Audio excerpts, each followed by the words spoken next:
Oh maman, oh, oh maman, oh. Non, ce n'est pas possible. On n'a pas fait nul contre la Côte d'Ivoire là. Pas contre les Maboules là. Oh Jésus, oh mon Dieu. On a fait nul contre l'équipe, les champions d'Afrique les plus nuls du monde. Oh Seigneur.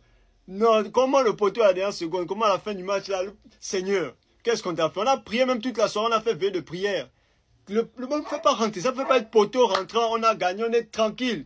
Les Ivoiriens sont nuls, je vous ai dit ça, on les a malmenés. Ça c'est quelle équipe? Oh Dieu! Pour une fois, je suis d'accord avec le frère gabonais. Parce que je ne peux pas défendre la Côte d'Ivoire. Je veux défendre la Côte d'Ivoire avec quel argument?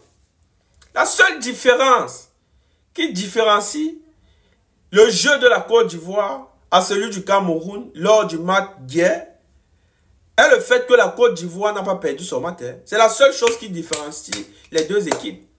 Ou bien c'est la seule chose qui différencie le match du Cameroun hier à celui de la Côte d'Ivoire d'hier. Parce que sinon, c'était le même niveau qu'ils ont affiché. Le Cameroun a joué le même football que la Côte d'Ivoire a joué.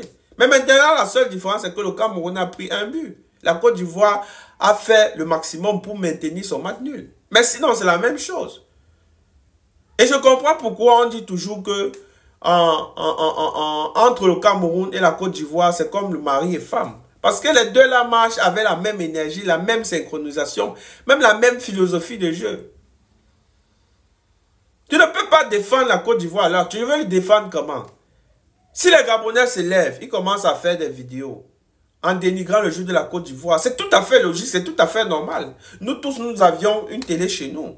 On a vu que la Côte d'Ivoire, lors de son match hier, s'est fait menacer.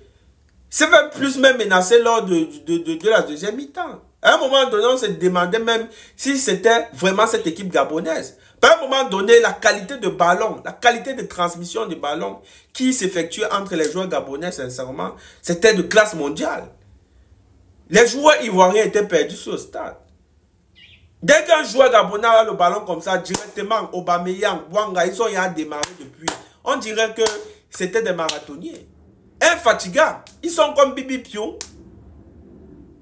Ils sont comme Tom Andjé. Ils couraient comme déplacement instantané comme Sangoku. Il dit, les défenseurs ivoiriens avaient de la peine à les suivre. J'ai même eu pitié de ces défenseurs ivoiriens. Le milieu était tellement déboussolé.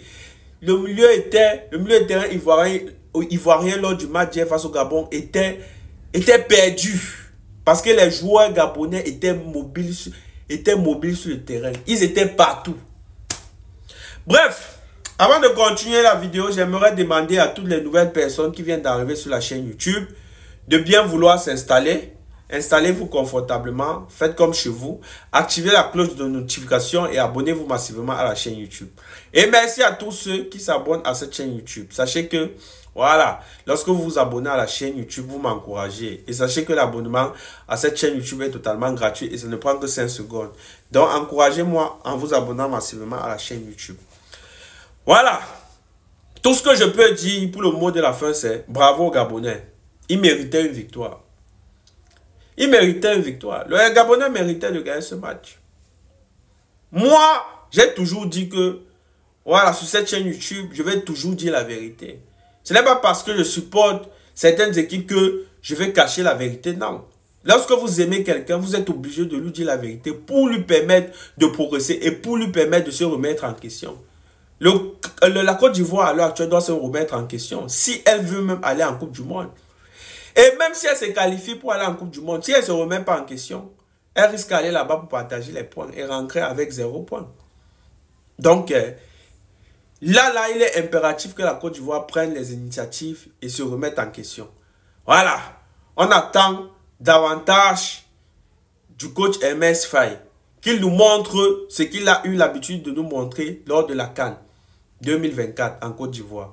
Parce qu'on sait, on croit en lui, on sait qu'il a le potentiel pour amener cette équipe de la Côte d'Ivoire le plus loin possible. Mais il faudrait qu'il pense aussi à écouter les gens.